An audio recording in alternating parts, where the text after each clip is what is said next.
ಎಲ್ಲರಿಗೂ ನಮಸ್ಕಾರ. ಇವತ್ತು ನಾನು ಎಲ್ಲರಿಗೂ ಉಪಯೋಗವಾಗುವಂಥ ಒಂದು ಸುಲಭವಾದಂಥ ಉಪಾಯವನ್ನು ಈ ವಿಡಿಯೋದಲ್ಲಿ ತೋರಿಸ್ತಾ ಇದ್ದೇನೆ. ಸಾಮಾನ್ಯವಾಗಿ ಎಲ್ಲರ ಮನೆ ಅಂಗಳದಲ್ಲಿ ಈ ರೀತಿಯಾದಂಥ ಗಾರ್ಡನ್ನು ಈಗ ನಮಗೆ ನೋಡಲಿಕ್ಕೆ ಸಿಗ್ತದೆ. ಆ ಹೂವಿನ ಗಿಡಗಳಿಗೆ ಈ ರೀತಿಯಾದಂಥ ಗಾರ್ಡನ್ ಪೈಪ್ಗಳಿಂದ ನೀರನ್ನು ಒದಗಿಸ್ತೇವೆ. ಬಹಳ ದಿನಗಳವರೆಗೆ ನೀರನ್ನು ಈ ಪೈಪಿನ ಮೂಲಕ ಬಿಟ್ಟಾಗ ಅವುಗಳ ಒಳಭಾಗದಲ್ಲಿ ಪಾಚಿ ಕಟ್ಟಿಕೊಳ್ತದೆ.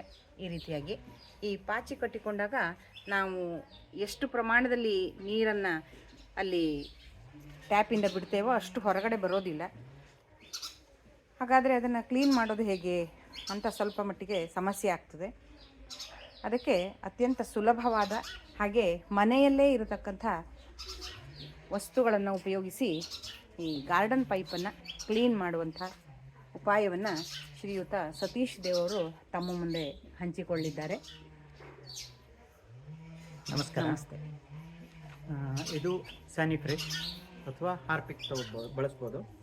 ಪೈಪ್ ಒಳಗಡೆ ಕೆಲವು ಹನಿಗಳನ್ನು ಒಳಗಡೆ ಇನ್ಸರ್ಟ್ ಮಾಡಬೇಕು. ಇನ್ಸರ್ಟ್ ಮಾಡಿದ ಮೇಲೆ ಕಾಯಿ ಸಿಪ್ಪೆಯಿಂದ ತಯಾರಿಸಿದಂಥ ಈ ಥರದ ಗುಂಜನ್ನು ಒಳಗಡೆ ಪೈಪ್ ಒಳಗಡೆ ಇನ್ಸರ್ಟ್ ಮಾಡಬೇಕು. ಇನ್ಸರ್ಟ್ ಮಾಡಿ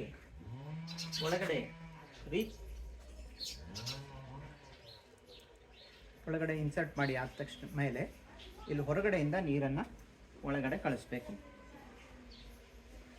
ಈಗ ನೀರು ಬಿಡ್ತಾ ಇದ್ದೀನಿ ನಾನು ಒಳಗಡೆ ಮೊದಲೇ ಹಾಕಿಟ್ಟಿದ್ದೀನಿ.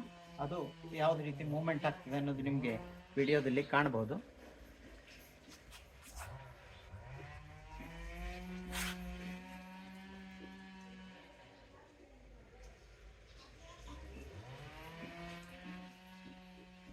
ಅದು ಸ್ವಲ್ಪ ತರಿ ಆಗಿರೋದ್ರಿಂದ ಒಳಗಿನ ಔಷಧನೆಲ್ಲವನ್ನು ಸೇರಿಕೊಂಡು ಬರ್ತದೆ.